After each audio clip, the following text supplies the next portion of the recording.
B बंदा रह जाए। तो इन दोनों के कार्य को हम इससे क्या करेंगे, घटा देंगे तो 12 काम आ जाएगा। 12/5 2 सही 2/5 आ जाएगा। तो 2-2 दिन सबसे पहले करते थे तो टोटल काम इतने दिन में समाप्त हुआ। ये बात करते हैं, ठीक है। या तो सभी बंदों का 2-2 दिन का काम हम क्या करते हैं, इसमें से घटा दें और उसको क्या कर दें, डिवाइड कर दें आखिरी दिन। तो ये भी आप तब भी आपका ये प्रश्न उस प्रकार से हो सकता है। तो ये आपकी मैथमेटिक्स की क्लास है। इसके बाद नेक्स्ट स्लाइड के ऊपर आते हैं, थर्ड स्लाइड के ऊपर। तीनों ने एक साथ मिलकर काम करना शुरू किया था। तीनों ने जब एक साथ मिलकर काम करना शुरू किया था तो ए और बी ने 2 दिन पहले ही काम छोड़ दिया। तो 4 की बात करते हैं, 4 दूनी 8, 2 दिन की बात करते हैं। 2 दिन में कितना काम हो जाएगा, सी के द्वारा 4 दूनी 8 काम हो जाएगा। तो ये 8 काम जो है टोटल काम में से घटा देंगे तो 52 सही बटे 15 आ जाएगा। इसमें 2 दिन का काम और ऐड कर देंगे तो ये काम आपका निकल करके आ जाएगा। नेक्स्ट इसी में है, अगर ए काम खत्म होने से 2 दिन पहले छोड़ दे और बी काम खत्म होने से 3 दिन पहले छोड़ दे तो कितने दिन में काम खत्म हो। तो हमने दोनों को पकड़ लिया, कहा तुम यहीं रुको, तुम मत जाओ। ए दिन का काम क्या होगा, 6 दूनी 12 हो जाएगा। बी का काम 5 तियां 15 हो जाएगा। सबको जोड़ दिया, कितना 87 दिन में पूरा हुआ। टोटल कितना काम, 6 5 11 4 15, 87/15 ये कार्य हो गया, ये क्षमता हो गई। तो कार्य क्षमता का अनुपात निकालने के बाद समय आपका निकल के आ जाता है।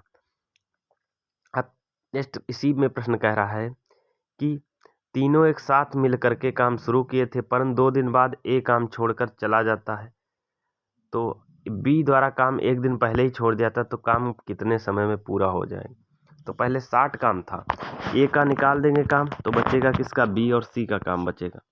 बी और सी में बी के काम को क्या करेंगे, इसमें जोड़ देंगे तो 53 काम हो जाएगा।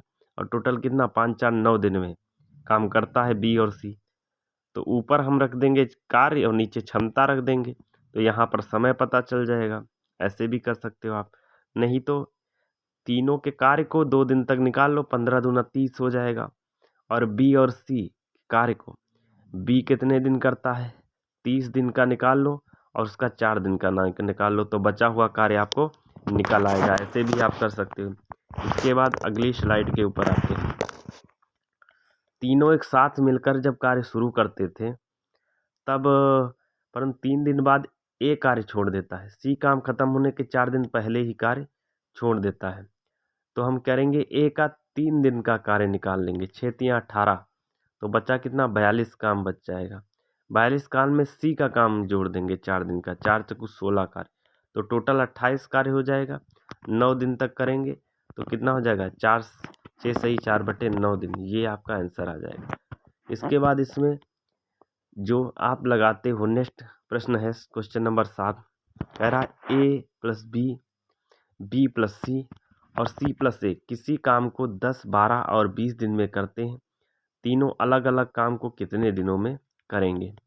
ए प्लस बी करता है 10 दिन में, बी प्लस सी करता है 12 दिन में, सी प्लस ए करता है 20 दिन में। टोटल कार्य कितना है, 60। ए करता है 6 यूनिट काम करता है, बी करता है, बी प्लस सी करते हैं 5 यूनिट, सी प्लस ए 3 यूनिट काम करते हैं। तो टोटल हम जोड़ देंगे 2a प्लस बी प्लस सी हो जाएगा। टोटल आपकी क्षमता कितनी हो जाएगी, 6 5 11 और 3 14 हो जाएगी। तो 14 और इसमें 2 से डिवाइड कर देंगे 7, क्योंकि सब 2 2 बार आ रहे हैं ना, ए 2 2 सबको जोड़ देंगे तो 2 बार ए 2 बार बी 2 बार सी।